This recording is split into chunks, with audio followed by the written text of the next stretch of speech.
Okay, ayan. So, isang mapagpalang gabi pong muli sa ating lahat, mga ka-indi. At syempre, narito pong muli tayo sa ating gawain ng ating alamin. So, ayan. Ngayon po ay magkakaroon po muli tayo ng isang panayam or topic po na babasahin po ng ating kapatid na Sis Cynthia. Pero bago po yan, ayan. So, abangan nyo po, ito ay isang kaabang-abang at meron po tayong mga ilang topic pa po na naka-pending. So, atayin nyo lamang po at tayo ay magkakaroon po tayo ng mga ilang pagtatalaga uli ng mga topic or panayam sa ating mga kasama po dito sa In Defense. At abangan nyo din po bukas yung sa pagpapatuloy ng part 4. Ayan, part 4 po ha ng topic ni Sir Manny. Yon. The canonization of the Old Testaments. Ayan. So, abangan nyo po yan bukas. At ito pa po yung isang announcement natin, isang mga kaabang-abang na ating mga debate. Ayan. So kausap ko po kanina yung dalawang nag-message sa akin na pastor. Not sure po kung ito ay talagang pastor. So again, si Mark Umbao na naman yung atin pong makaka-debate ni Brother Mel. So inaayos ko na po yung kanilang schedule kasi po may gawain ako dito sa amin, sa aming parish. So, kailangan ko po munang kumuha ng tagbantay. Pero sure po, next week, yung dalawang debate po natin, kahit po yan ay Sunday, so absent ako doon sa kabila. Next week po, magkakaroon tayo ng isang talagang kaabang-abang na naman na debate ng ating kapatid na si Brother Mel, yung ating debatista dito sa In Defense of the Truth. So abangan niyo po yan, isang SDA at si Pastor Mark Umbao ng Born Again. Ayan, abangan niyo po yan at walang kamatayang osas. Yung pong topic at yung isa po ay maganda rin po yung kanyang topic. So ilalabas ko po yung poster niyan. Abangan niyo po dito. So next week po lahat yan magaganap. At ganun din po at abangan niyo po yung mga ilan natin na mga gawain pa dito po sa Indie. At sana po patuloy tayo mag-subscribe sa In Defense of the Truth sa YouTube channel po natin. At ganun din po, like, follow, and share dito po sa ating um, In Defense FB page. So yan. So marami po kayong matututunan dito na share po ng ating mga kapatid tulad po nila si Cynthia at yung mga iba pa po nating kasama dito and ganun din po si Sir Manny na talaga naman walang sawang nagbibigay ng kanyang kaalaman para po sa ating pananampalatayang Katoliko. So again, isang mapagpalang gabi po sa ating lahat at sisimula na po ng ating kapatid na si Cynthia ang kanyang topic, the Communion of Saints. So si Cynthia. Napakagandang gabi po ulit sa lahat. So yung topic po natin ngayon, the canonization of saints. Sa part 2 po nito yung incorrupted. So ito pong, ayon dito, meron tayong, itong 140 beatification ceremonies and 40 canonization ceremonies po is 20 years ago pa po ito. So malamang sa malamang napakarami na po nito ngayon. So possible po na sa isang beatification and canonization ceremonies, hindi lang iisang blessed or saints ang nadideclare. So yung mga proclaimed blessed natin ay more than 10,000 na ganun din ang ating mga proclaimed saints. The canonization of saints. Wait lang. Wait lang.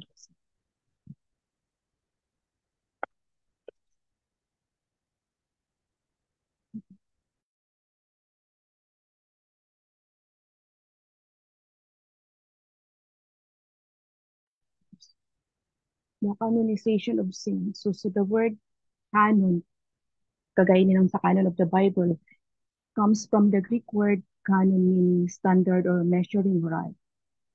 The custom of canonization began in the early church by popular acclamation, hence the custom of calling the apostles saints.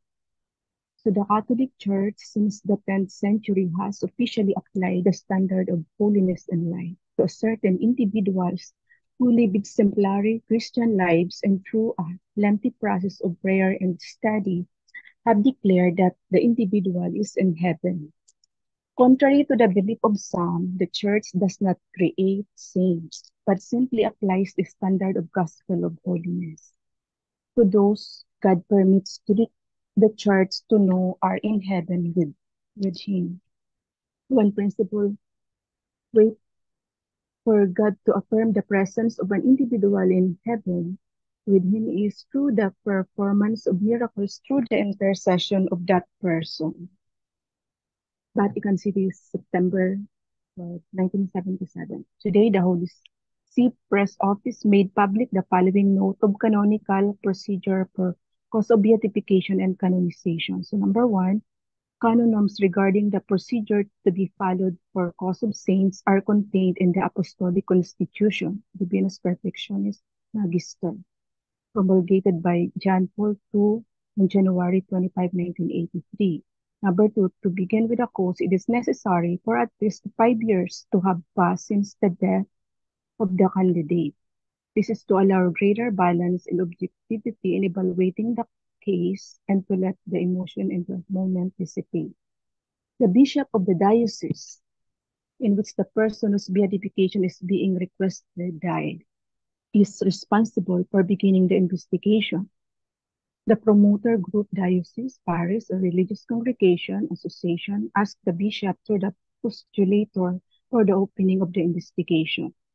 The bishop, once the nulla osta or no impediment of the Holy See is obtained, forms a diocesan tribunal for this purpose. Witnesses are called before the tribunal to recount concrete facts of the exercise of Christian virtues considered heroic, that is, the theological virtues, faith, hope, and charity, and the cardinal virtues, prudence, justice, temperance, and fortitude, and others specific to his or her state in life. In addition, all documents regarding the candidate must be gathered. At this point, he or she is entitled to the title of servant of God. So si servant of God, Frank Potter, isa po siyang seminarian from the US, and si servant of God, Emil Capon. Ilan lang po sila sa mga servants of God as of the moment. Servant of God, the title given to a candidate for sainthood whose cause is still under investigation prior to being declared venerable. Venerable is the title given to a candidate for sainthood whose cause has not yet reached the beatification stage, but whose heroic virtue has been declared by the Pope. In official church procedures, there are 3 steps to sainthood. To sainthood, a candidate must become venerable, then blessed, and then saint. In order for a venerable to graduate to blessed, a miracle must be attributed to his intercession.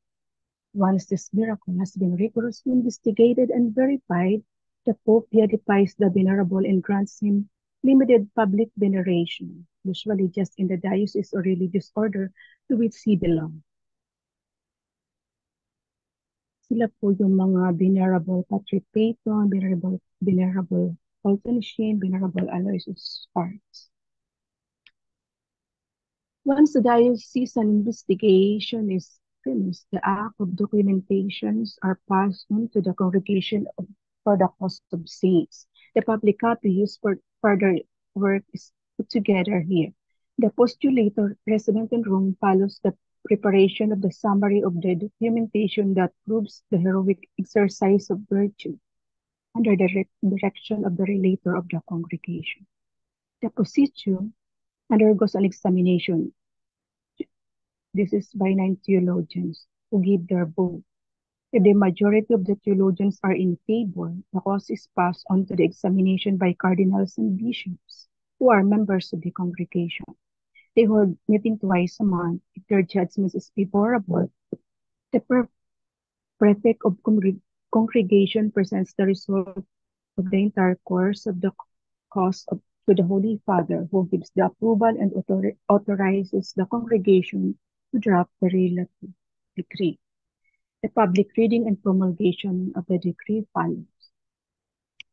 For the beatification of a Yes, or a miracle attributed to the servant of God verified after his death is necessary. The required miracle must be proven through the appropriate canonical investigation, following a procedure analogous to that of heroic virtues.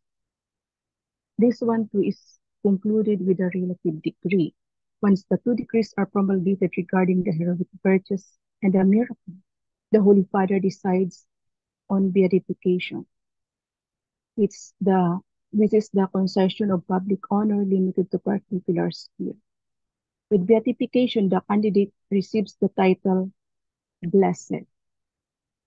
Blessed Carlo Acutis, Blessed Iban Mers, and David Michael. Mag-give niya ilan lang po sa mga blessings na. The biblical description of miracles. The Greek word are used for the word miracles are Simeon or sign, used 78 times. Jesus speaks of his resurrection as a sign. In Matthew 12:39, he said to them in reply, an evil and unfaithful generation seeks a sign, but no signs will be given except the sign of Jonah, the prophet. Simeon was an event with divine significance. Another word is eras or a wonder, used 16 times in the Bible. It is also used in combination with Simeon. In John 4:48, Jesus said to him, unless you people see signs and wonders, you will not believe. Eras means something very unusual, out of an ordinary, amazing or astonishing. Dunamis or a power. It is sometimes used of ordinary power,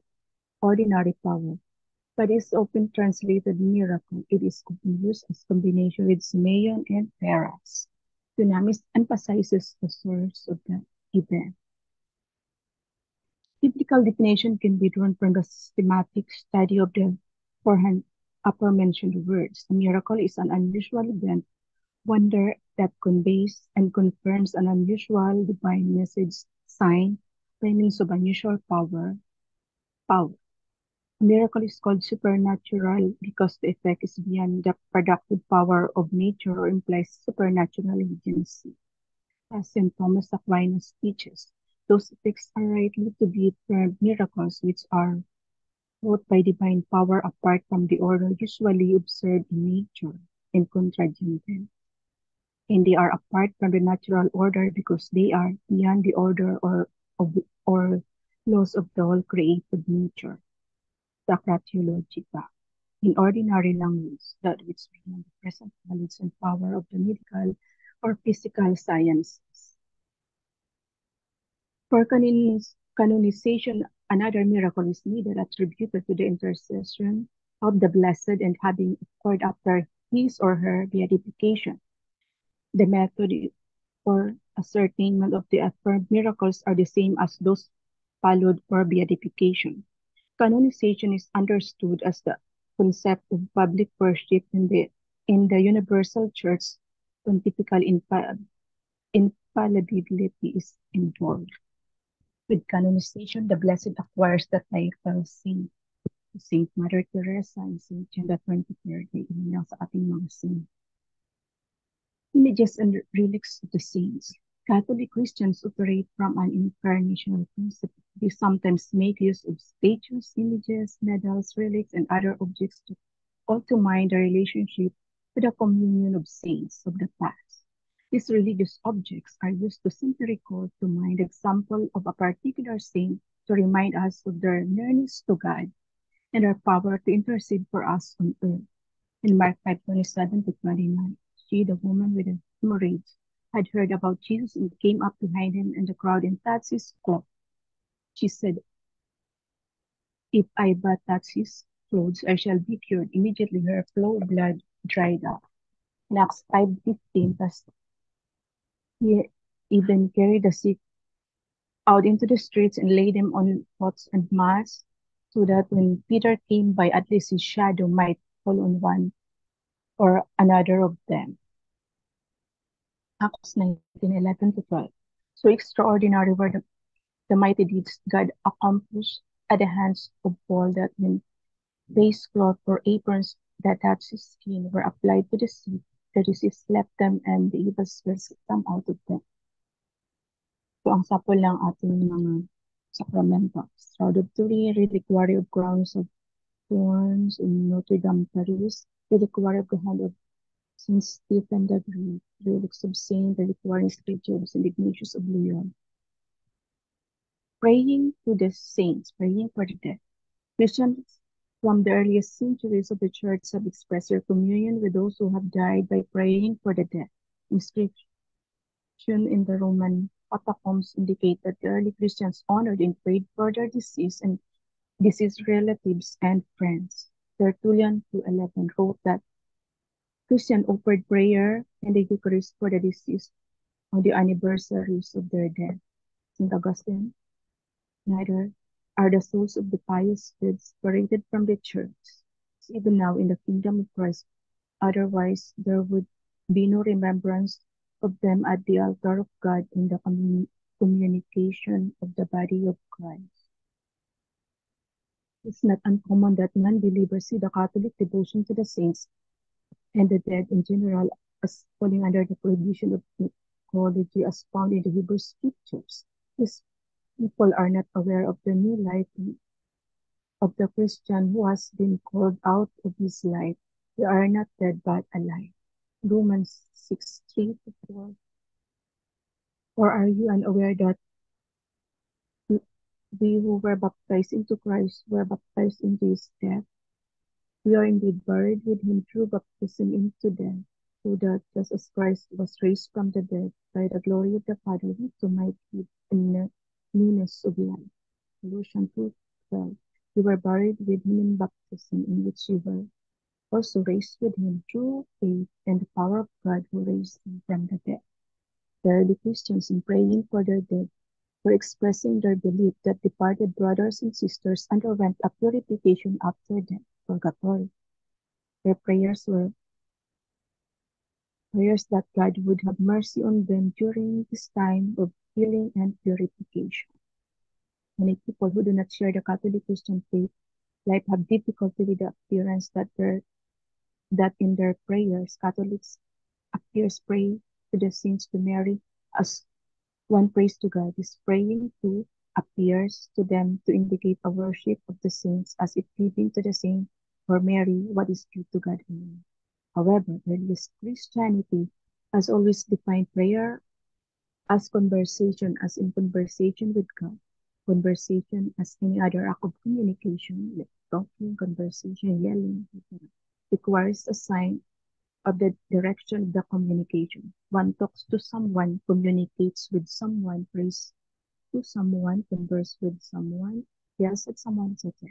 Hence, praying to God as Saint the Virgin Mary indicates simply the direction of prayer communication. It is more a matter of grammar and understanding communication that acknowledging the worship of the receiver. From the earliest church councils, the Council of Rome in 990, defined by the Council of Trent, the distinction was made between worship and honor. Catholic believe that worship is due to God alone. Catholic honors those saints who have gone before us as a sign of faith and victory in living the Christian life. The incorruptible. Not the reasons we believe, but an affirmation of our faith. Ilan lang po ang mga ito sa mga incorruptible saints natin, said Saint Bernadette Soubirous, the saint at Lourdes in the convent of Ever France, was born on January 7, 1844 and died April 15, 1879. Ganyan pa rin po yung itsura ng kanyang paganda. Saint Catherine Laborie was born on 1806, died on December 31, 1876, and was canonized on July 27, 1947. Saint Jean Vianney, Bureau of Arts near Lyon, France, born on May 1786, died August 4, 1859, and aged 74. Sister Mary Margaret, the Most Sacred Heart of Jesus, died on March 7, 1717, in Saint Catherine of Siena died on March 9, 1463, buried without a coffin. Her body was soon 18 days later, because of fears attributed to her and also because of the sweet scent coming from her grave, her body was found to be incorrupt and remains so today. St. Francis Xavier was born on April 7, 1506, died on the island of Sanshan near the coast of China on December 3, 1552, and also in Cook. Saint Louis de Marillac was born in France in August 12, 1591. She founded the Daughters of Charity, a newborn religious life. She died March 15, 1660. She was canonized in 1934. The body of St. John Paul III, born in 1881, became Pope October 28, 1958, died June 3, 1963, beatified September 3, 2000, canonized April 27, 2012. Hanggang dyan lang po. Ang aking pong source ay catholicapologetic.com. Meron po palang books ng Incorruptibles by Carol Joanne Cruz ata ang author. Thank you po. Maraming salamat sa pakikinig. God bless us all.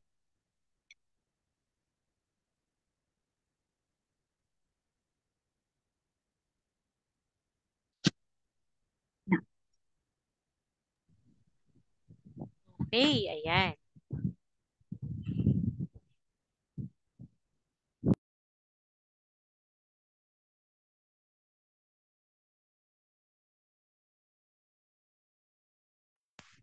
Alam ko. Okay, ayan po. Ay, ayan. So, ay, nawala na si bro, ano? Si bro, tama ba? Nawala na si bro Adelberto, yung ating katikista. Bro Rio Ramos, nandiyan na yung meeting ID tsaka yung passcode. Ayan, magandang gabi sa inyo, sa atin dyan. Sir Manny, ayan. So, nandiyan nasa comment section yung ating meeting ID and passcode at saka yung link. So, hindi siya makopy. Click mo na lang dyan. Nandyan yung ating passcode and meeting ID. Ayan. So, wait lang. So, yan. So, ayan po, meron tayong, nahilolo po ako sa dami ng gawain. So, natapos na po yung ating pagbibigay ng topic ni si Cynthia. So, the communion of saints. So, napakadaming proseso bago ka pala talagang bago makapasa or bago ka talagang maideklara na isang santo. Talagang sobrang pagsasaliksik sa naging buhay mo at lalo na sa pagsunod sa ating Panginoong Heso Kristo. So, isa lang po talaga yung pinakang tumatak sa akin doon na talagang hindi ang tao or hindi ang simbahan ang nagsasabi na sila ay santo or kung hindi ang mismong Panginoong Diyos ang gumagawa sa mga santo na ito para ideklara ng simbahan. Taga-deklara lamang po ang simbahan. So lahat ng po yan ay nakaangkla sa ating Panginoong Diyos, yung kanilang pagiging saint sa kanilang pampihirang pagpapamalas ng kanilang pananampalataya sa pagsunod sa ating Panginoong Hesukristo sa pamamagitan ng kanilang pagsasabuhay. So alam niyo po, sobrang hirap po talaga nun. Sobrang hirap. Sumunod sa krus o magdala ng krus ng ating Panginoong Hesukristo. Kaya po kahanga-hanga ang mga ganitong tao na talagang ipinamuhay ang ating Panginoong Hesukristo. Talagang nagpamalas sila ng kanilang isang pambihirang pagsasabuhay ng ating ng pagsunod nila sa salita ng Diyos o sa ating Panginoong Diyos. Yan po yung ating mga santo. Talagang sobra sobra yung kanilang ginawang sakripisyo. So lahat po ng namatay sa pagsunod sa ating Panginoong Jesucristo ay talagang merong karampatan na talagang biyaya na pinagkakaloob sa pamamagitan ng pagdideklara sa kanila ng isang pagiging isang santo na tunay man na mananampalataya ng ating Panginoong Heso Kristo. So Sir Manny, pasok ka po dito kung wala ka pong ayan gagawin. So nandiyan na po yung ating dyan na po yung ating meeting ID and passcode. So join po kayo at kung meron po kayong gustong klaruhin, meron po kayong gustong itanong, yan po tanong lang po kayo dyan sa atin sa comment section. So, ayan, wala yung iba. Abangan nyo po bukas, so kung wala pa po tayong mga ibang question, abangan nyo po bukas yung part 4 ng topic po ni Sir Manny. At syempre, ayan, siguradong masaya na naman to. At papasok yung ating mga ibang mga tropa daw katropa dun sa mga taga-DepCon, ayan, araw-araw na nakakasama at nakakarap ni Sir Manny, ayan. Willing-willing na po talaga siya sa pagtambay doon. At talaga naman marami kang matututunan at talagang mapapaaral ka po talaga kapag meron kang mga ibang kausap. Ayan. I don't know lang kung nakabili na siya ng bagong laptop. Nagte-test live na nga nagte-test live na sa kanyang sa kanyang magre-reel daw siya. Oo nga naman, 'di ba?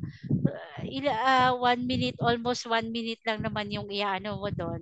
So konting edit kesa share ka ng share doon din sa iba na So i-ano rin natin. Suportahan natin si Sir Manny sa kanyang pagre-reel. Ayan. So hindi rin naman po siya titigil dito sa pagbibigay sa atin ng ibang i-discuss or ibang lesson. So yung reel po kasi talagang almost 1 minute lang naman. So kailangan maibigay mo yung pinakatumpak na gusto mong i-upload doon sa video or yung content na talagang gusto mo. So yun lang po yung kagandahan doon. So dito naman kasi meron kang only na talagang may express mo lahat.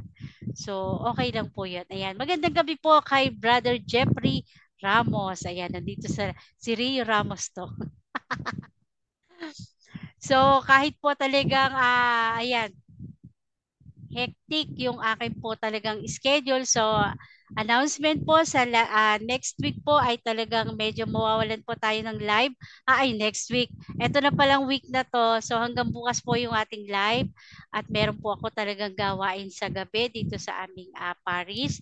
Pero, etong week na to, at i-schedule ko po siguro by next week yan ay abangan nyo po yung debate ni Brother Mel. Dalawa po ito dalawa. So kausap ko na po kanina yung dalawang makakadebate ni Brother Mel. Nag-PM na kami. So yung isa po ay nakaayos na at yung isa na lang po ang aking iniaayos at tinitignan ko din po yung aking schedule at doon ko po sila ilalagay. So tignan ko rin yung schedule ni Bromel, hindi ko pa siya nakakausap. So yung isa po ay na-schedule ko na yung isa po ay hindi pa lang natin sure yung oras ay September 4. Yung isa yung debate niya with Mark Umbao. Ayan. Ayan, maganda po yung maganda po yung topic Ang OSAS ay tamang aral. Ayan. Yan po yung kanilang, abangan nyo po yan yan po yung kanilang pagdedebatihan or pag-uusapan sa kanilang friendly discussion. At yung pong isa na SDA, si Brother Ruben Nabal ng SDA. So yan, so tungkol naman ito sa pag-worship sa Sunday. So Sunday po pag-worship sa Sunday is the parang ito ay sa demonyo. So yan. So yun na lang po yung isa kong inaayos At tignan ko po yung aming mga availability para po magtagpo-tagpo kami. At yung isa po ay naiayos ko na. So abangan nyo po yan. Abangan nyo po. At isa na naman itong pagdidilay at pag-aaral sa bawat pananampalataya na nating narinig. At syempre, lalo na po yung ating pananampalatayang Katoliko. Yan. So abangan nyo po yan. Ang OSAS ay tamang aral. So yan po yung titindigan ng ating kapatid na si Pastor Mark Umpaw. So pastor po siya. So ayan. Hala, pag wala po nagtanong, pero yung hindi po alam yung tanong ay ayan.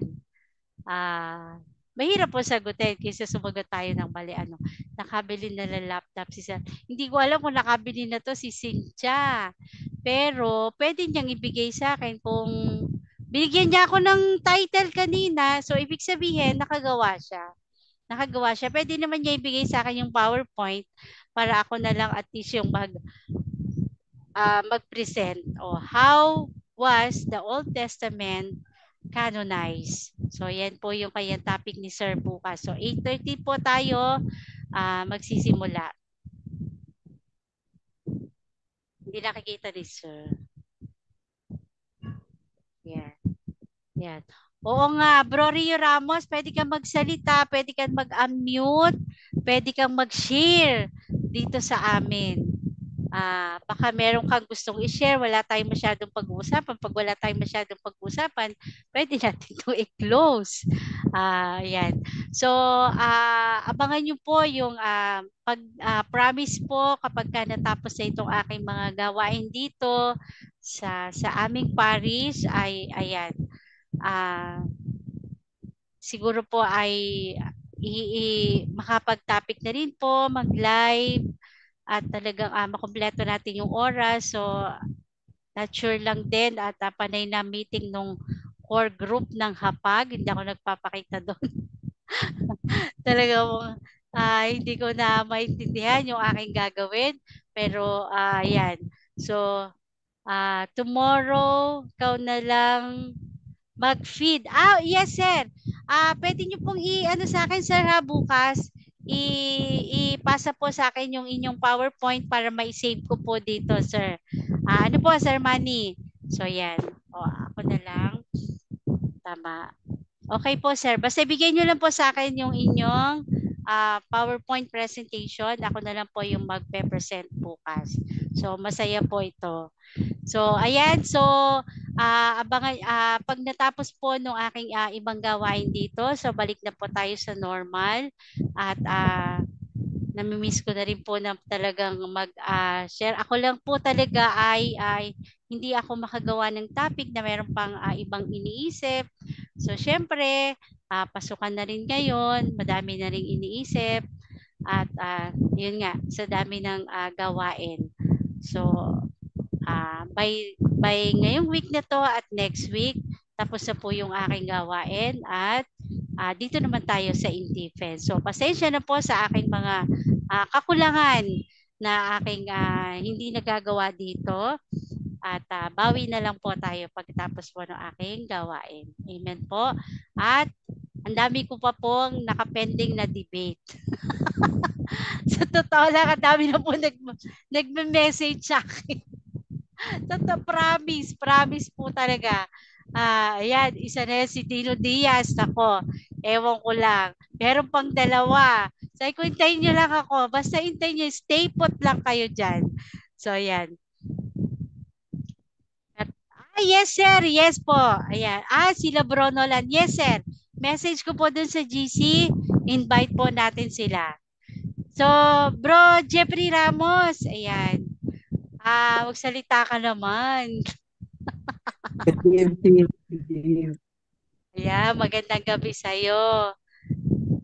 Baka meron kang gustong i-share, meron kang gustong itanong, yung kaya lang namin ha. Wala tayong basta yung kaya lang namin. So, may oras pa naman tayo. O gusto mo mag-share, pwede ka din dito ha kung meron kang alam na topic, kung meron kang, basta kung meron kang gustong i-share, meron kang alam na topic, pwede kang sabihin mo lang sa akin at bibigyan kita ng message mo nga sa akin ano yung FB mo. Pwede kitang i-add dun sa InDefense kung gusto mo. Para at least anytime, kasi doon na lang sila nagjo-join, binibigyan ko sila ng link then ayan. Kung ano yung FB mo, hindi ko alam kung Rio Ramos ba o Jeffrey Ramos. Pwede mo i-message dito sa InDefense yung FB mo. Add kita doon sa InDefense GC. So nandun yung mga ilang announcement, yung mga ilang gawain. Ayan. So pwede ka rin doon magtanong, mag-share. Yan, katulad dito. At dito lang namin ine-execute yung live natin dito sa InDefense. Sige, May sige. share may share ka? Oh, sabi ni si Cynthia, mag-share naman si... Ko lang ma-share. Tapos ko lang ng na ginawa ko. Ano bro, Jeffrey? Wala pa akong ma-share sisi. Nag-aaral pa. Oo. Oo. Sabihin mo lang sa akin yung FB mo, pwede kitang i-add doon sa sa InDefense GC. Rio Ramos din? Yung inaanong dito. So ano ba yung naka-profile? Parang try kitang in-add dun sa FB. Sa FB? Na-add mo ko? So ito, wait lang ha, screenshot ko, tignan ko pa. Mamaya add kita doon para nandun ka rin sa GC, para doon ka na lang. So pag may nag-send na ako doon ng link, ayan, join ka na lang pag meron kang oras. So yan.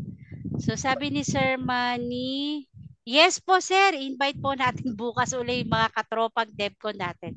At alam nyo po medyo ano po sila ngayon so gusto rin nila ng minsan kukonti na yung wala pong masyadong topic ako pag papasok ako doon ngayon sa sa Telegram.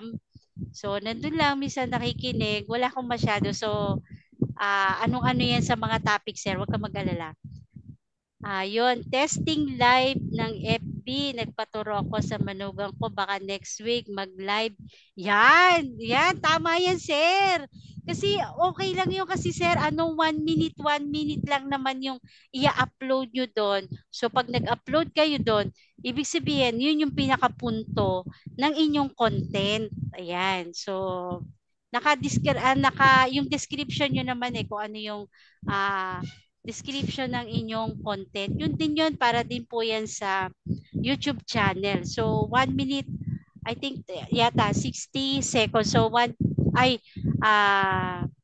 tama, seconds. So, 1 minute lang yun, sir. Pinakatungpak lang ang iaano nyo doon. Ila-live nyo. So, yan. Sa inyong, sa reel kayo, mag-upload lang kayo, sir, yung, so sorry talaga, gustuhin ko man na tayo ay mag-live sa TikTok dahil nga napakadaming talagang viewer doon. So meron talaga silang requirements. So hindi ko pa ma-reach yun or hindi pa ma-reach yun ng another kasi parang back to zero ba. So yung ating followers dito ay hindi ko siya talaga madadala doon sa TikTok account. So kung ano man yung followers natin dito na gaano karami ay dito lang siya. As in talagang dito lang siya pati doon sa YouTube channel. So talagang iba pala yung doon sa TikTok account or sa Reel account. So may requirement talaga sila. At bago ka pa nga magka-ads doon Diyos ko, 60,000 minutes. Hindi ka tulad sa sa ang laki ng requirement nila pero sa hindi sa FB Reel kahit sa TikTok ganun din, almost same sila. So tinatry ko talaga siya, pinag-aralan ko talaga siya nung nakaraan. Talagang yung followers, halimbawa yung kulang 12,000 na followers ng InDefense ay hindi ko pala talaga siya madadala doon sa Parang back to zero ka. Oo. Kaya ngayon kailangan upload ka pa ng upload, talagang requirement yung upload. Napakadami ko ring gawain. Hindi ko talaga maintindi yung pag-upload ng upload talaga. So yun. Yun din ang requirement sa Reel, sa TikTok. Really, hindi yata 60,000. Yung Yung followers ba? 60,000, hindi. Parang watch hours. Watch hours. Malaki ng Ah, requirement nila. Laki ng requirement.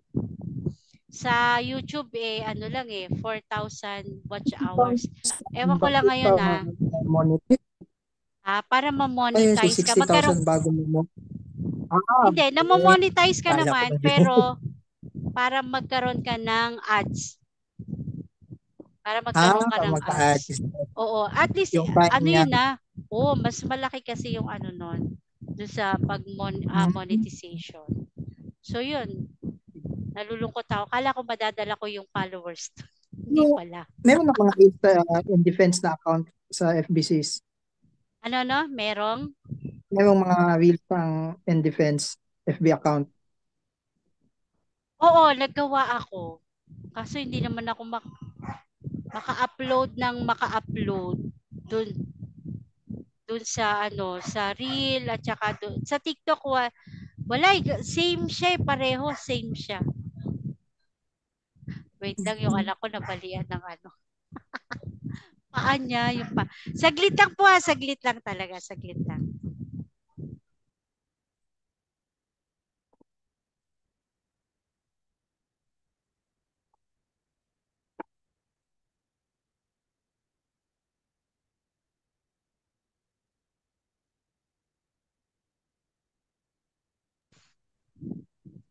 Okay, ayan. So, naghihilutan yung magkapatid. So, meron po ba tayo? Abangan nyo po next week yung ating debate. Ayan. So, yung debate na naman natin. Nandun ba sa Palawan si Bromade? Oo, sa Palawan pa. So, hindi pa siya Ha? Kailan po yung niya dyan sa Manila? Mas Ano kanila? yata? December. December daw December. December pa. Kasi parang 4 na priest o 4 na pare yung sa kanya, nag-invite. So, hati-hati ng buwan.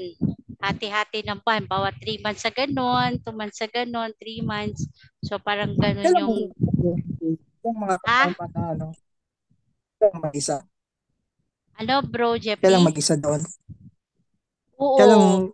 ano? Nangangailangan nga siya dati ng kasama. So, syempre, ayun, ang nakikita ko kasing sa mga video na inaano niya sa mga may mga kasama siyang mga parang mga katikis din, mga taong simbahan din sa pag-apostolate.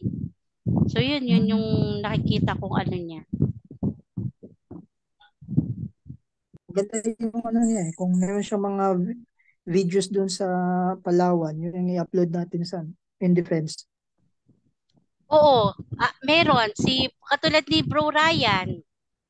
Hindi ko pa rin Di ba si Bro Ryan? Oo, yung kanyang live doon sa Rome, doon sa Italy, doon sa lahat ng niya. So nila-live niya doon. So nilagay ko nga sa reel yung isang talk ni Bromel Sabi ko sa kanya, sige, send mo lang. Pag natapos ako dun sa ibang gawain ko, yun ang ilalagay ko dun sa reel. Yun ang i-upload ko ng i-upload. So, ayun kasi 'di ba, konting oras lang naman para mai-upload mo 'yon at yun, nakaka-view na talaga. Yung view, yung in-upload ko na nagto-talk siya doon sa isang covered court. Ayun, parang hindi ko pa nga uli nabibisita, parang ang dami na ulit na nag-view, parang nasa 500 plus na rin yung views nung kanyang in-upload ko sa reel ng In Defense. So In Defense pa rin yung nakalagay. So yun, mami i-add kita doon sa GC para at least doon ka na maka-join. At dun po sa yun, Ma'am Angie, ayun, sana na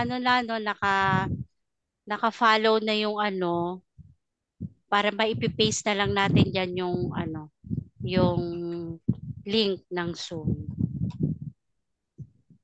Kaya gusto ko pag ako medyo nakaraos-raos dito ng yan. Unahin ko muna yung medyo ihuli ko muna si Brodino.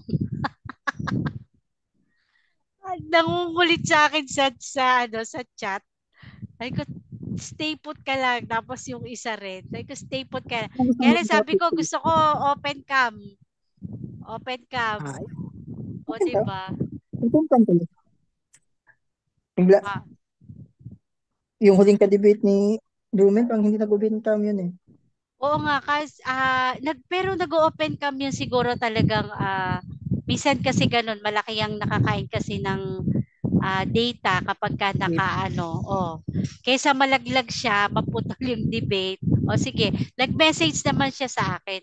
Pero walang problema doon kay Pastor Dudes. Walang yun. Talagang nagla-live pati yun sa FB. Lagi nagla-live yun sa FB. Kaya nga gustong-gusto nilang makadebate ng mga ilang yun. Kasi lagi niyang tinitira Catholic Church. Talagang wala na yata siyang ibang topic kundi Catholic. Matutuwa ka talaga dun. Oo. Wala siyang ibang topic. Hindi naman yung ibang Ewan ko doon. Ay, alam niyo, share lang ako. Alam niyo, share lang ako nung siguro mga 3 days ago. So, 3 days ago, siguro mga yun, Miyerkules, Friday yata.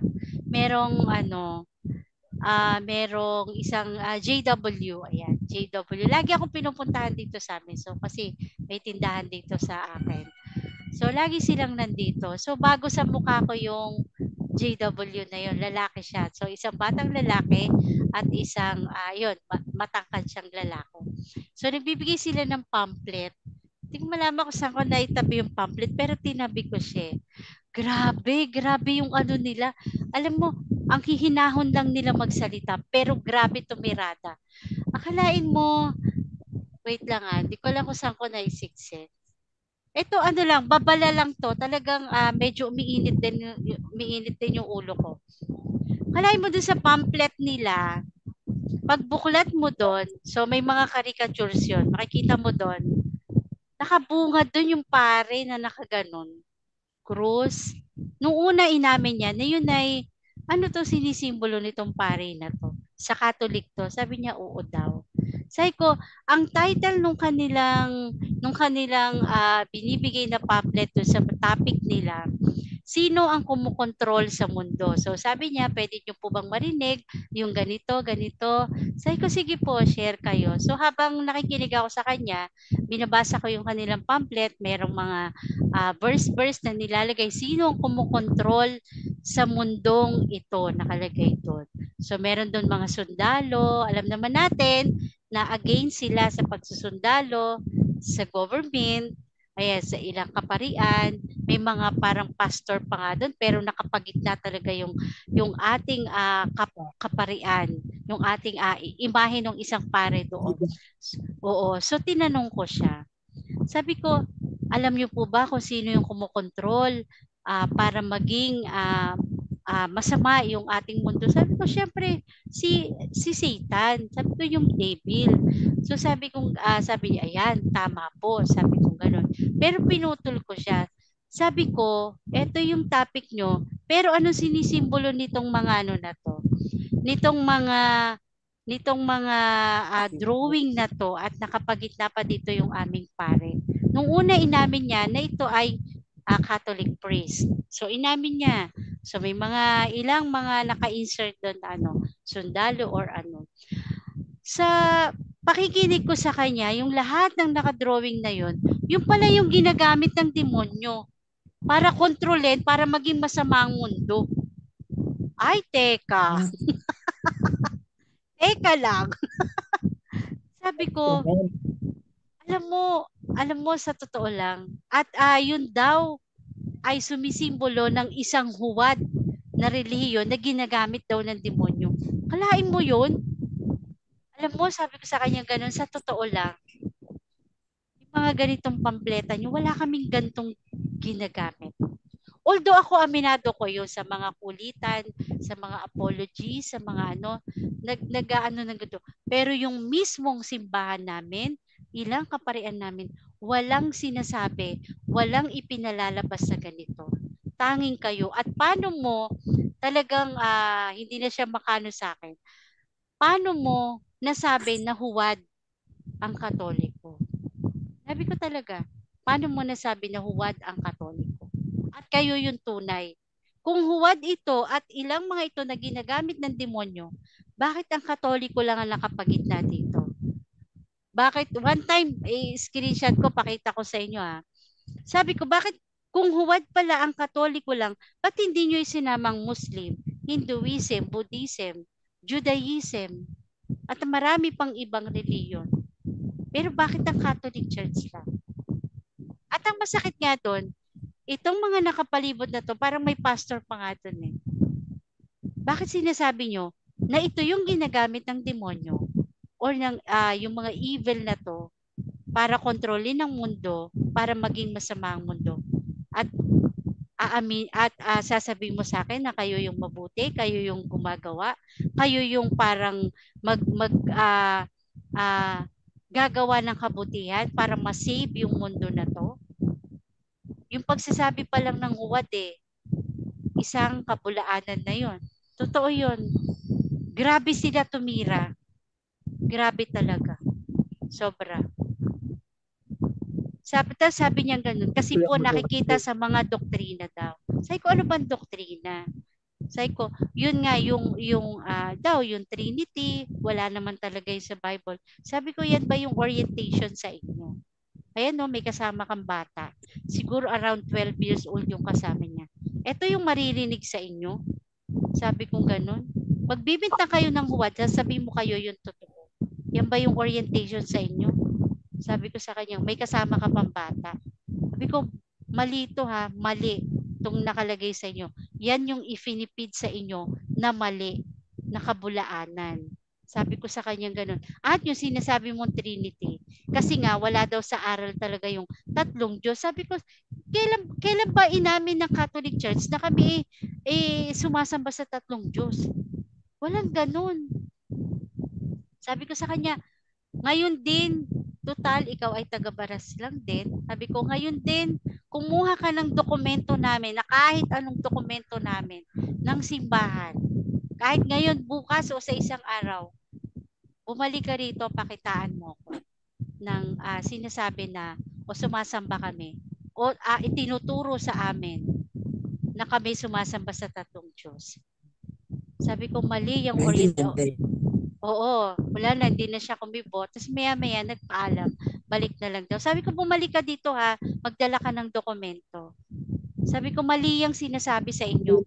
Mali yung ginagawa nyo. May kasama kang bata, Sabi ko sa kanyang ganun. Talagang ang tapang niya, huwad. At yun nga yung ginagamit daw ng demon. Grabe. Ikaw bago ka mag-bye-bye yun na yung i-orient sa iyo Pag pinapaliwanag sa iyo yung yung pampleta nila. Kasi pag binigay sa yung pampleta nila, sabay doon ng paliwanag. Pwede po bang magpaliwanag kami or magbigay kami ng ilang mensahe? Ganun yung sasabihin nila. Pero napaka-grabe. Sabi ko malito. Sana sinama mo na lang ibang religion dito para hindi pa ako nag-ano sa iyo. Pero yung tinutumbok nyo, yung Catholic Church, sa kanyang gano'n. Pati yung sundalo, ginagamit ng demonyo. Pati sundalo nandun Grabe talaga. Kawawang sundalo yan. Kawawa na yung sundalo. Kasi din nila sinama yung mga Imagine natin ang isang bansa na wala kang tagabantay. Diba? Anong mangyayari din sa kanila? Di ba madadamay din sila? Hindi naman itinalagan ng Diyos yan para lang gumawa ng masama na iniisip nila Mali, napaka very wrong nung kanilang So yan, tayo po ay maging mapanuri. Ayan na. Maging mapanuri po tayo. Ayan, doon sa ating mga ilang kapatid na to. Gumagamit ng mga verse at para sirain yung Catholic Church, yung pananampalataya Katoliko, or sa iba pang pananampalataya. Nakakalungkot po. Talagang ginitna niya pa yung pare.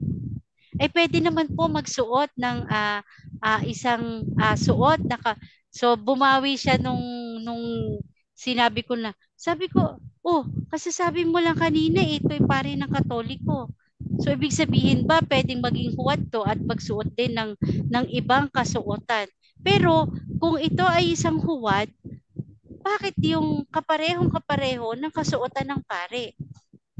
'Di ba? O iba-iba na yung sinasabi mo sa akin. Sabi ko sa kanyang ganun. Ayun, di na siya bumalik. Sabi ko, Brad, sabi ko, tandaan mo ha, buti maano pa ako sa kanya. Mabait pa yung ano ko sa kanya. Yung pagsasabi nyo ng hindi totoo, meron kayong kasamang bata. Sabi ko talaga sa kanya. Yan ang nagiging tumatatak, nagiging mindset ng bata. Kasi ganyan ang ipinifeed ninyo.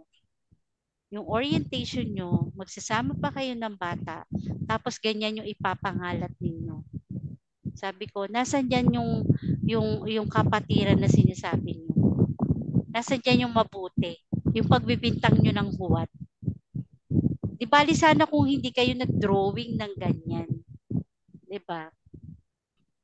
So yun, maging mapanuri po tayo dun sa ating mga ilang kaibayo sa pananampalataya na talagang palihim. Kumbaga masyadong palihim kung manira. Ayan, dadaanin ka sa isang magandang salita pero in the end paninira pala yung kanilang ipinapahayag. Hindi pagmamahal or hindi kundi paninira para nga naman maging makatotohanan yung kanila. Hindi magiging makatotohanan yung kanila kung hindi sila maninira para magmukhang tama yung kanila. So ganun po yun. Maging mapanuri po tayo. Ano po? Amen? Sis Malu, totoo yan. Ang nilang magsalita, parang sister, brother, diba lumanay parang oo. hindi kami Dito, nakikipagtalo. maano din sila dito, din sila dito, kahit saan, pag Sabado, tsaka Linggo kasi day off ng mga OFW. Yung nga lumapit sa akin, 2 babae, yun nga, binigyan din ako ng ganyan.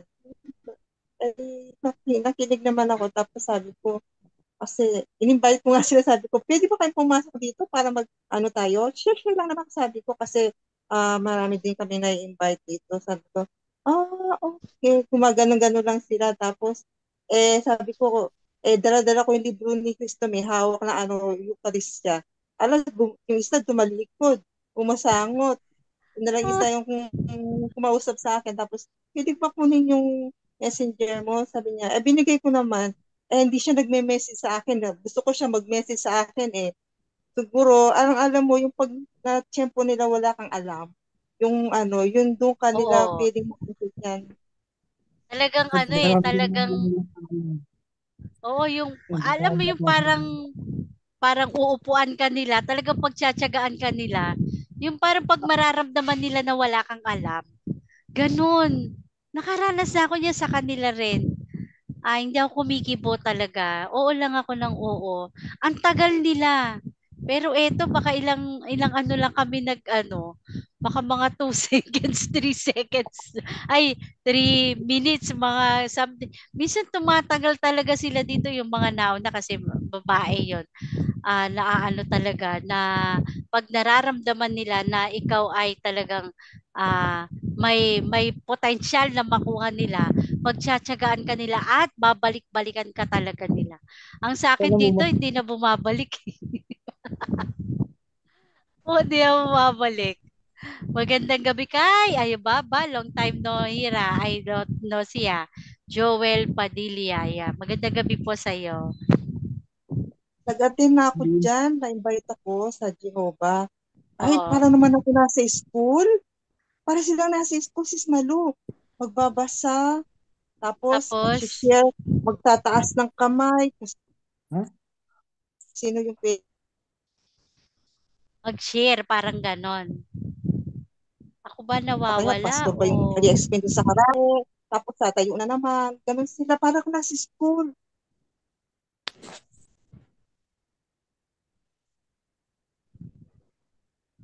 salamat, naging busy lang na. Okay. Ayan. Kamusta na po? Ayan. So bukas, bro, apa to? Bro Joel, pasok ka bukas. May topic si Sir Manny. Ayan, ano, pasok ka bukas. At sa next week or tama, next week, ayan. So meron tayong debate ni Brother Mel, magkasunod 'yon. So abangan nyo po 'yan. So yan, ayun po, maging mapanuri po tayo. Lahat po yata ng ibang sekta talagang ang target Catholic Church. So yun po, yun yung kanilang parang marketing strategy na kailangan nilang manira, magsabi ng mali ang Catholic, magsabi na mali ang kanilang katuruan. Ayan, malaya silang nakakapagsabi ng gano'n. Siyempre nga po, para magmukhang tama yung kanila. Kailangan nilang i-present sa kanilang maaakay na mali yung pananampalataya ng iba para magmukhang tama yung kanila. So tayo po, ang In Defense of the Truth at kasama po ng mga iba nating mga kasamahan ng mga apologies, ng mga CFT na talagang kabi-kabila na po yung mga vlog. Makinig po kayo at para po hindi tayo naaakay dun sa mali. Ayan. So, kamusta na po dyan, brother? Shout out kay brother Alvin Valiesa. Ayan, bro Alvin, nasa ano rin yata to? Nasa Rome. Ayan. So, nandun pa yata sila brother Ryan. So, kamusta po dyan, bro Alvin? Talagang bakasyon grande. Ayan. So, again, maging mapanuri po tayo sa lahat po ng ating mga napapakinggan. So kung isa ka pong Katoliko, mas mainam po na ikaw ay nakikinig sa ilan nating mga CFD, sa mga ilan po natin na mga nagbablog about Catholic faith. Makinig po kayo doon. Wag po doon sa iba. So kami po, kaya din laging nakatambay doon sa mga ibang platform para po nag-aaral din po. Pero mahirap pong isalang ka doon kung hindi medyo may tatag yung iyong pundasyon sa iyong pananampalataya. Kasi delikado rin po, mas mahirap na dalhin kita ron, marami kang maririnig na pananampalataya, marami kang maririnig na kanilang pinananampalatayanan, at kung mahina ang iyong pundasyon sa iyong pananampalataya, prone ka sa posibleng mapaniwala doon sa kanila. So kami po, syempre at least kahit pa paano sanay na. Kumbaga, hindi nakakayanin, natibagin pa nila. Kahit ilang sekta na po yung aming na-encounter doon, iba-ibang pananampalataya, lahat na po yata ng klase na nandun. So, ang isa lang po yata ang hindi ko masyadong sa amin yung sa loob po ng DepCon at dun sa iba pa pong room ay ang Mormon. One time meron yatang pumasok pero lumabas din, so hindi na siya nagtuloy, nag-left siya. Mormon lang yung talagang parang wala doon. Doon sa lahat. Even po yung mga satanista. Meron, pero wag natin mention. Meron. Sis Malu, dito marami ring Mormons dito. Pero hindi sila yung nakatayo ka bigla kanilang parang hindi sila ganun masyado Oo. Basta doon lang sila sa church nila. Basta, hindi, nag-ano rin sila, may pinupuntahan din silang mga bahay. Kasi ganyan dito sa amin. Halimbawa, pag talagang para bang nakukuha na nila yung tao, talagang inaano yun. parang, alam mo yon, binabakuran na nila yung talagang pinupuntahan nila. Ganun yun sa amin doon sa kabilang bayan tsaka dito. Yun yung nakikita ko. Unlike doon sa iba talagang bahay-bahay, yung ano, sila talaga kapag parang nakapokus sila doon sa tao na talagang maaakay nila. Yun yung nakikita ko sa kanila. Hindi katulad nung iba talaga. Parang hindi rin sila masyadong namimilit. Pero ako wala pa ako Oo, yun. na-encounter Hindi na sila ano. gano'n. Oo, sis Lorena, hindi talaga. Pero wala pa ako na-encounter dito na may kumausap sa akin na Mormon. Although lagi lang ako nakakakita. Tapos dun sa amin, sa kabilang bayan kasi, dun ako sa kabilang bayan talaga. Yung isang malapit na dating kapitbahay namin, lagi silang pinupuntahan. Kumbaga, ayun nga, kung maaakit nila itong tao na to, yun ang talagang pinupukusan nila. Kasi hindi namin nakikita nag-iiba-ibang bahay eh. Parang ganun sila. Or hindi, yun, Oo. hindi rin namimilit. Hindi rin sila namimilit. Ako rin kasi nung nagtrabaho ako sa Pilipinas bago ako nag-abroad, yung katabi namin office ng mga Mormons. Tapos sa ano lang kasi yung church nila. Araw-araw namin sila na ano yun, nakakasabay pag pumasok sila sa araw kasi magkatabi lang yung office namin. Pero never silang pumunta sa amin na kumatok na, sister, ganun, wala mga. Ano lang sila, yung hello, ganun lang sila. Kumusta, ganun lang. Oo sis, ganyan lang sila. Hindi sila ano talaga, no? Wala. Diyos ko, tumanda na yata akong ganito eh. Wala. Malapit pa yung dating naakit sa Mormon sa bahay namin. Hindi kahit yung mismong kapitbahay namin, hindi man lang kami parang inakit, malapit sa amin. Hindi man lang kami pinuntahan. Ewan ko anong ano nila. Kaya kung wala akong marinig na ano sa kanila, ibang aral na ano. Ayan. Ano sabi niya, no? Tama. Ayun. Oo nga, yun nga. Palabati lang din sila. Palabati. Pero hindi kayong parang dinodoktrinahan. Siguro pag naano lang sila, dinodoktrinahan pa. Wala silang ano. Talagang hindi pa ako naka-encounter. Ayun, may mga nababasa lang ako sa sa mga social media, yung kanilang faith, pero yung personally na meron isang Mormons na nag-akit o nakipag-usap sa wala talaga, as in wala. Yun nga, bati-bati lang. Mostly talaga Amerikano, mga ganun.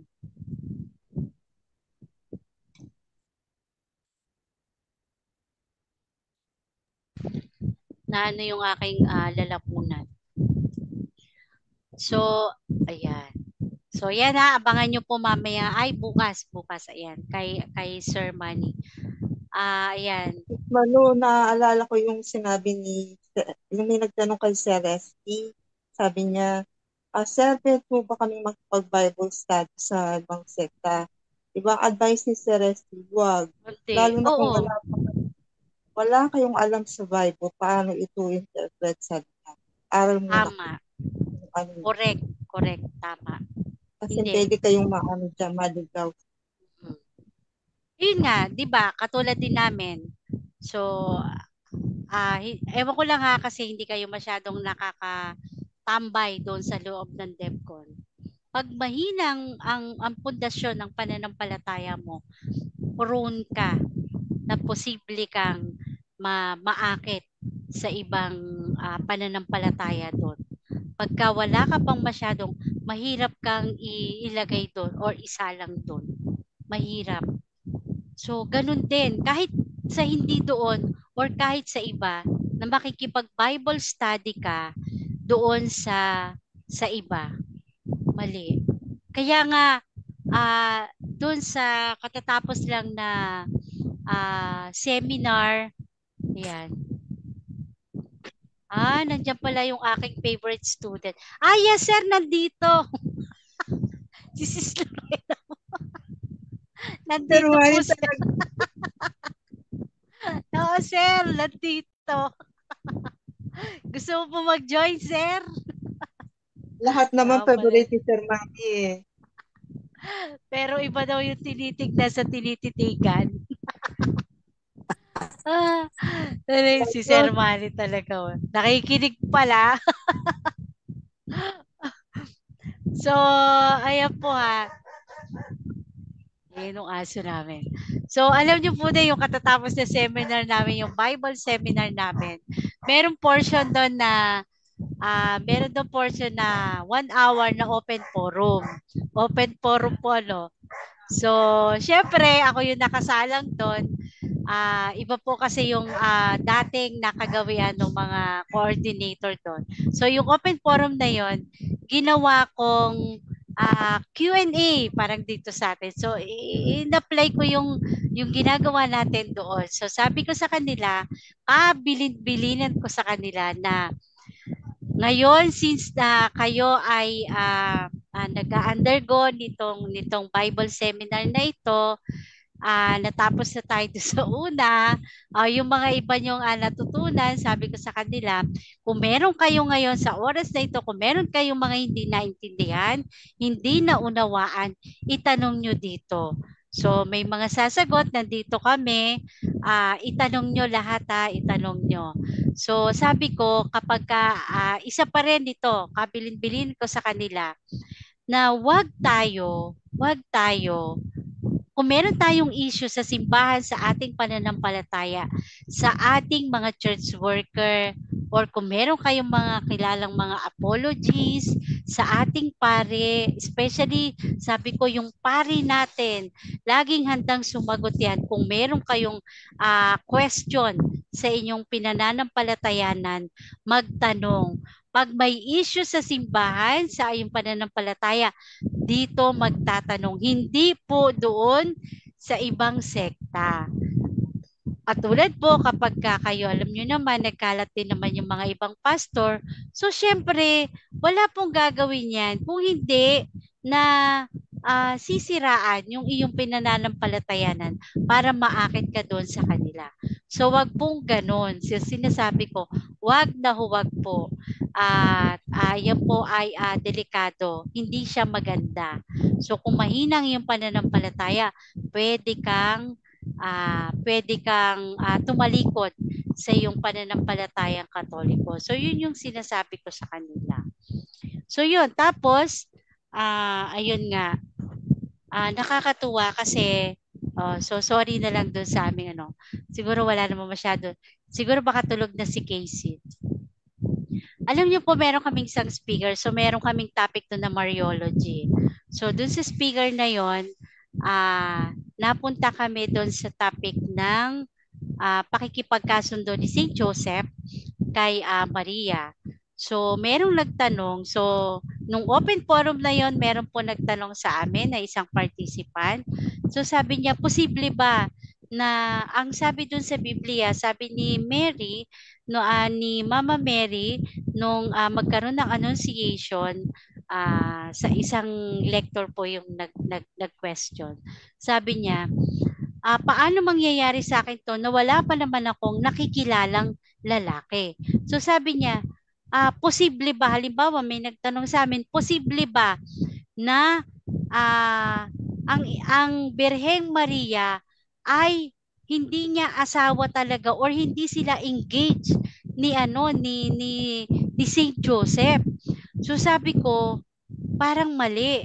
Sabi ko, hindi siya. Sila ay engaged na. At during that time, pagka titignan natin, ay ang alam ko, sila ay mag-asawa na.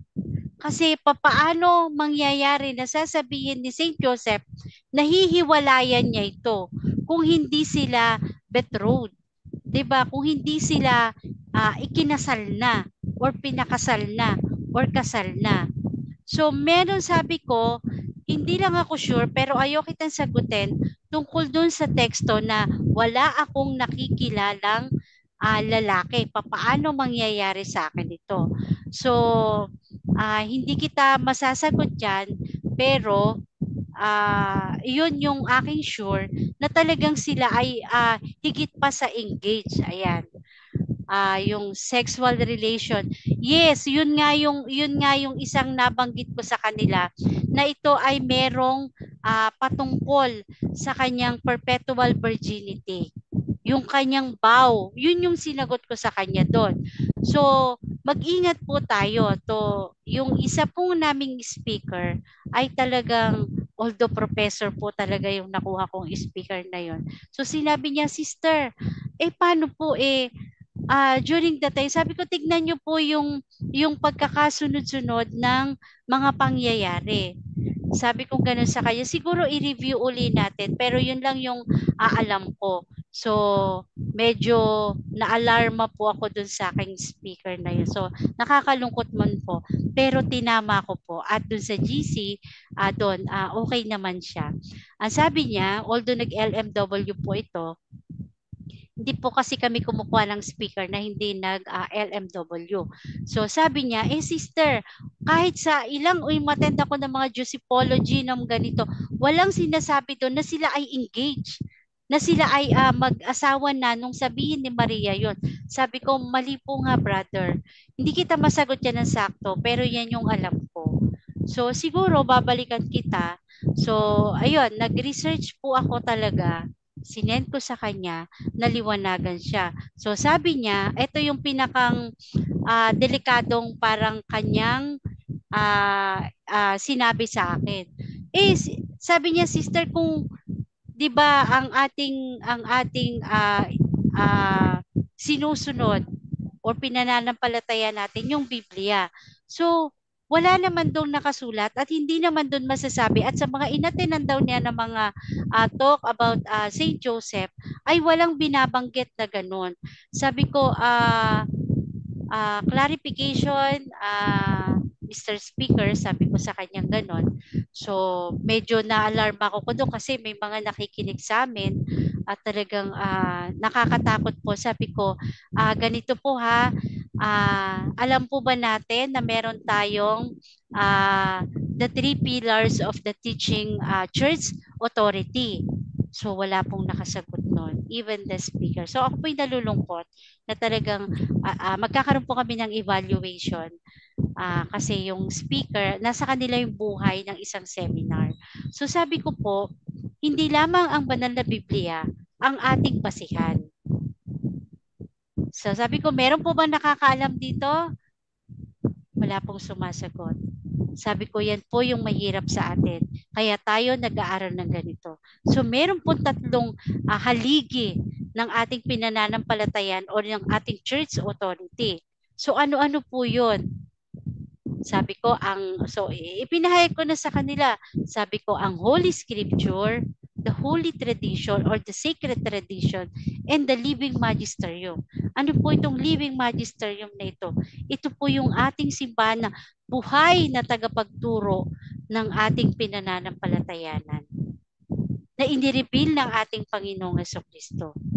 At isa pa po, sabi ko sa kanilang ganon, wag po natin sasabihin na kapag hindi natin nabasa sa Biblia, ay hindi natin paniniwalaan. Mali po. Nagbigay ako ng isang example at napakarami naman example.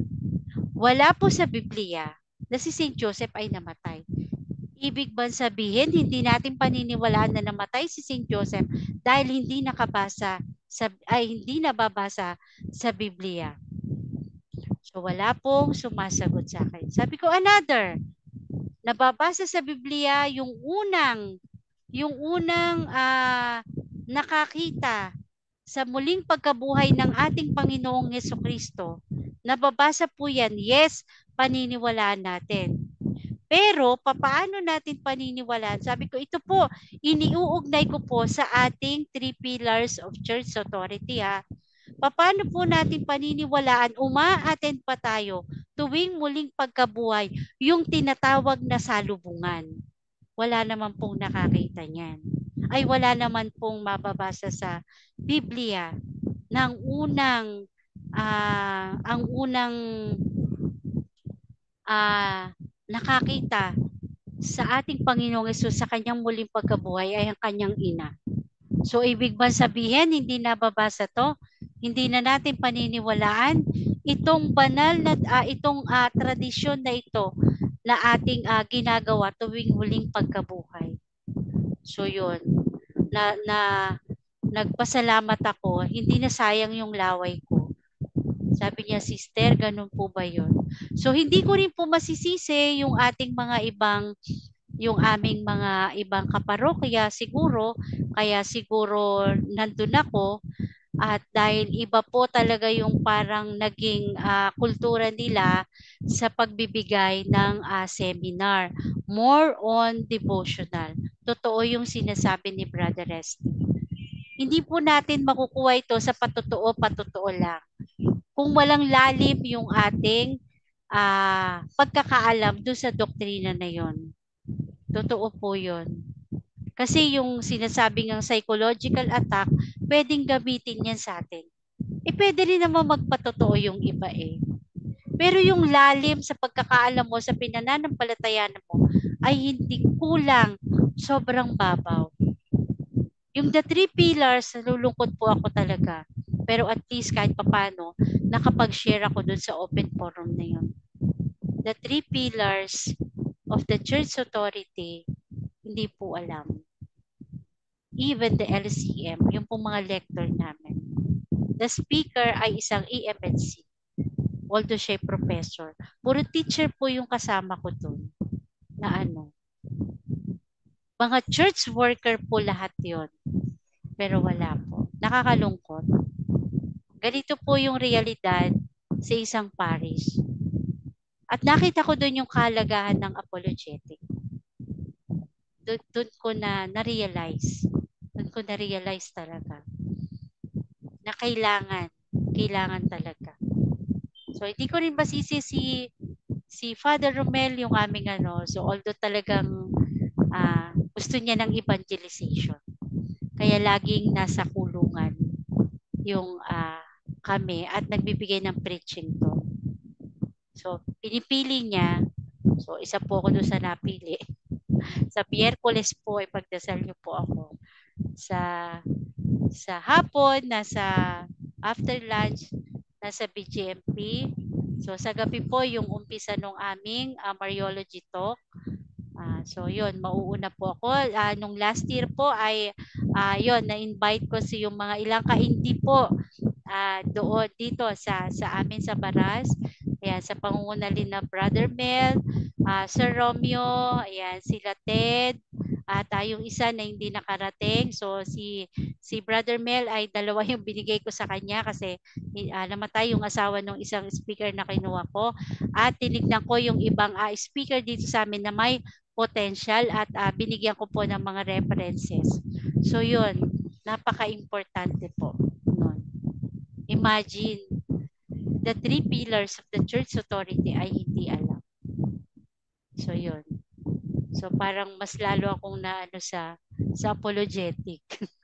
Di po ba? Amen. So ayan, kaya po tayo nag-aaral, kaya po talagang yung mga ganitong gawain ay makinig po tayo at talagang marami po tayong matututunan at sa iba pa po nating mga ibang mga kapananampalataya na gumagawa po ng mga vlog na ganito. Marami po tayo. At yun din, maging mapanuri po tayo sa lahat ng ating mga napapakinggan. Lalo na po yung ating mga kaibayo sa pananampalataya na nag-i-invite po talaga sa atin, sa kanilang pananampalataya, maging mapanurit, maging maingat po tayo. Yan ang gusto ko para makita, review ako. Natapos ko ang Mariology pero parang nakalimutan ko na. Ayun. Magre-refresh ka lang naman, Bro Joel. Ganon din naman kami pag matagal kang hindi nagbasa, kailangan mo din balikan uli. Talagang meron lang mga ilang bagay na talagang tumitimo talaga sa iyong isip. At yun, talagang naka-restore na siya dun sa nakastore na siya dun sa utak mo at yung iba naman talagang hindi naman natin matatanda syempre siguro sa dami din ng ating mga iniisip pero at least kahit paano meron tayong natututunan yan, amen po, meron tayong natututunan. So yan, maging ano po tayo mapanuri at yung pagpapatatag ng ating pananampalataya ay talaga pong kailangan natin yan sa ating pang-araw-araw na pang-araw-araw na buhay natin. Hindi pwedeng hindi. Yan. Kasama po yan sa buhay natin. Dahil sinasabi nga ng ating kaluluwa ay ang prinsipyo ng buhay. So, yan po. So, sana po kung ano man po yung ating mga natututunan dito sa mga nagbibigay po ng topic, katulad po nila si Cynthia, sa mga debate, ayan sila Sir Manny, lahat po ng mga nagbibigay ng topic dito, pakinggan po natin mabuti at pagnilayan po natin ng mabuti. Dahil po talagang ang pananampalataya na ito na ating dala-dala sa ating buhay ay talaga naman magagamit po natin. At iyan po ay kasama na natin sa pang-araw-araw nating buhay. So, lahat po ng mga nagbibigay ng topic dito ay ginagamit ng Diyos para maiparating po natin sa kanila ang katotohanan. Dahil ang katotohanan ay nireveal lamang ng ating Panginoong Jesucristo sa kanyang simbahang itinatag. Hindi po kayang i-deny yan. Hindi po yan kayang i-deny. At ang simbahang Katoliko ang ginamit ng ating Panginoong Jesucristo para makapagpatuloy, makapaglakbay at maipangalat ang mabuting balita ng kaligtasan hanggang sa panahon natin ngayon at hanggang sa katapusan ng mundo. So yan po yung ating mission. To guide the flock into the light of Jesus Christ. Amen po? So, yan. So, Amen. Malo, sabi nga ni Sir Manny, meron tayong tungkulin. Diba sabi niya, naalala ko sinabi, may gampanin tayo is to defend our faith, sabi niya. Yes. Kasi sabi niya, mananaig naman sa yung katotohanan this is the Church of God. Father. Yes, tama yun. Tsaka imagine, 2,000 taon nang nakakalipas, matatag at talagang patuloy pa rin na naglalakbay ang simbahang Katoliko. Diba? So, Sis Malu, yes. Maano pala yung pupuntahan mo doon sa, sa kulungan? Iba-iba yung mga religion doon, ano? Ay, oo. Good luck. Kaya mo yan. So, ang sabi nila, marami naman ako kasama. Kaya lang, isa lang yung pinag-ano ni Padre. 258 yata, less than 260 yung nakakulong. Bali, 2 yun eh. So, magkahiwalay. Malapit dito sa amin, sabi nila, parang ibang kwarto lang yung mga babae. Ay, meron palang malaking dyan sa inyo? Meron, dalawa. Yung dito sa isa, malapit dito sa amin. So, ang naka-detain yata dito ay parang nasa 120 plus ngayon. So, less than 400 nga itong dalawa. Yung sa BGMP, yun yung mas malaki doon. Talagang bago yung kanilang ang taas doon sa bagong munisipyo, nandun siya. Kalapit siya. So, doon pala yung mas marami. Dito kasi mas maliit. Malapit dito lang sa amin. Nag-feeding na rin kami dito, yung malapit dito sa amin. So, doon sa kabila, yun, medyo mahirap din kung doon kami mag-feeding ay napakadami. Sabihin na natin mga nasa less than 300 yon. Kasi syempre yung iba pang pulis, yung ibang nandun. Pero open ka, pero hindi yung open kasi bawal ang picture talaga. Yun yung sa requirement nila. Pwede kang mag-preach, mapapayagan ka.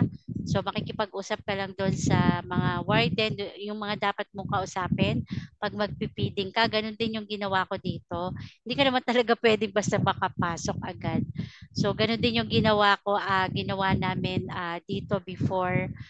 Same thing din doon. Pero dito nakapag-picture talaga kami. Kasi maliit lang yung dito eh. Nandun lang talaga kami sa mismong labas. Pero doon daw sa kabila, mas mahigpit. Talagang bawal yung picture.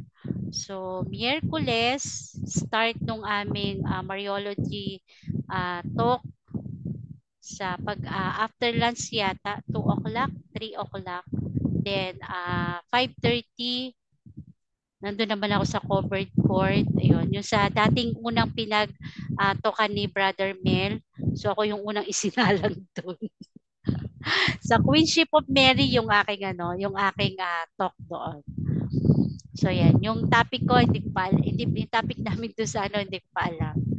Si Padre kasi yata nagbibigay. So, ayan. So, shout out dyan kay Brother Mel. Ayun siya, nakasulat. So, ayan. So, Bro Jeffrey, mamaya yan kita doon sa sa GC.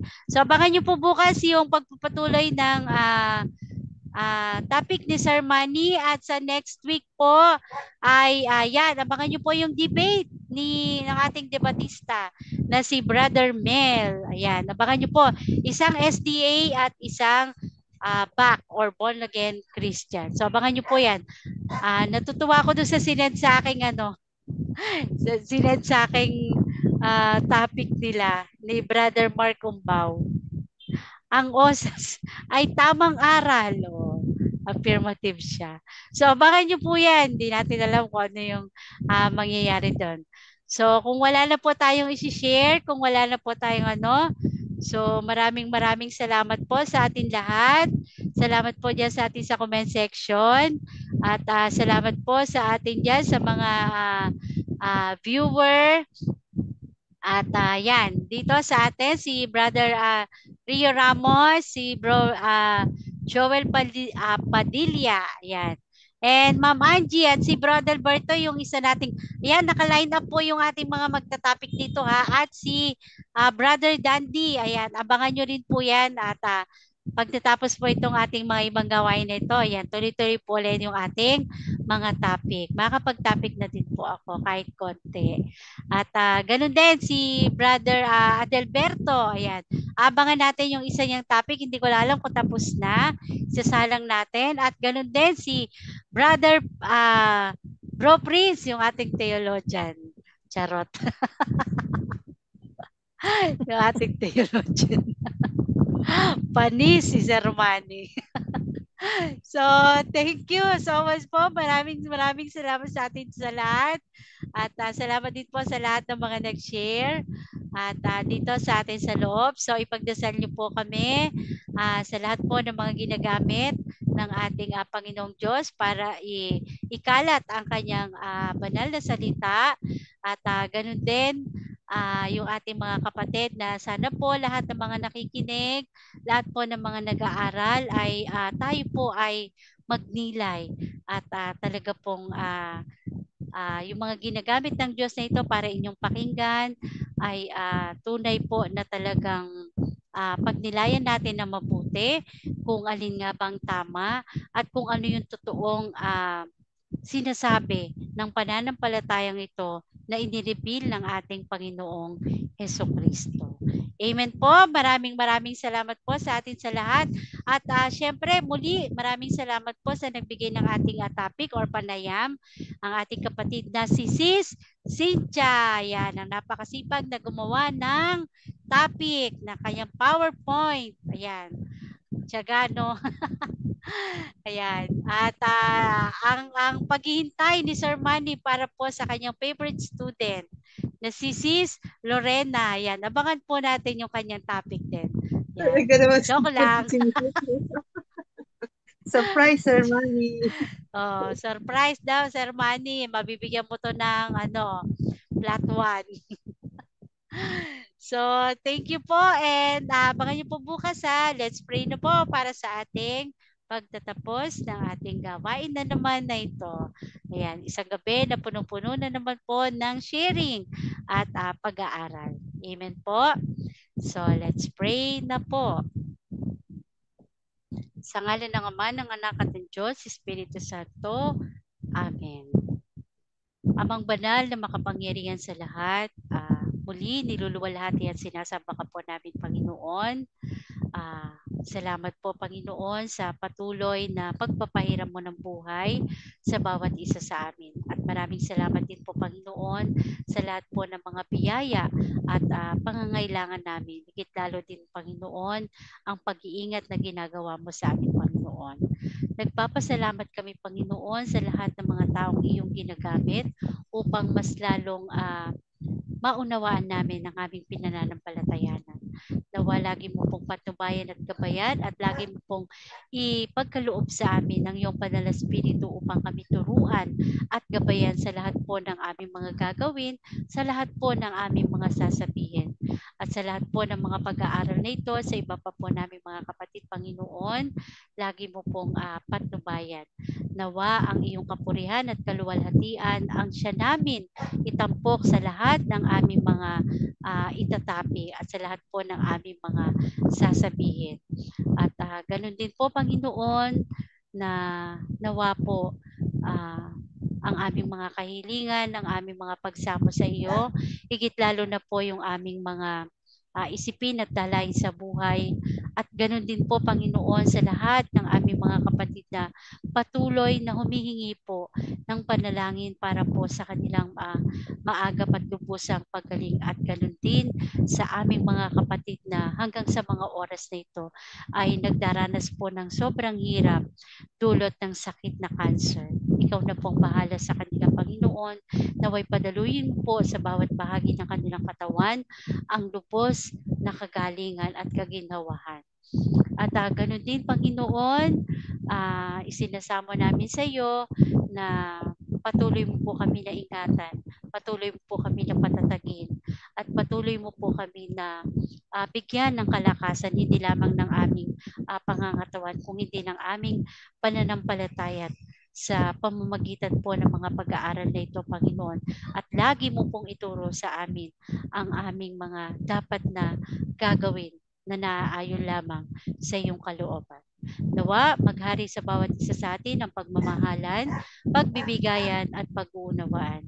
Ito po ang aming samot dalangin sa iyong matamis na pangalang anak na aming Panginoong Diyos na si Jesucristo na nabubuhay at naghaharing magpasawalang hanggan kaysa po ng banal na Espiritu at sa walang sawang pamamagitan din po ng aming Inang Birheng Maria at ng kanyang esposong si San Jose at sa lahat ng iyong mga banal sa langit. Amen. Sa ngalan ng Ama, ng Anak at ng Diyos, Espiritu Santo. Amen. Amen. Salamat po. Ayan. Bro Jeffrey, mamaya mag-ano ka doon. Yes, i-mention kita doon. Thank you so much.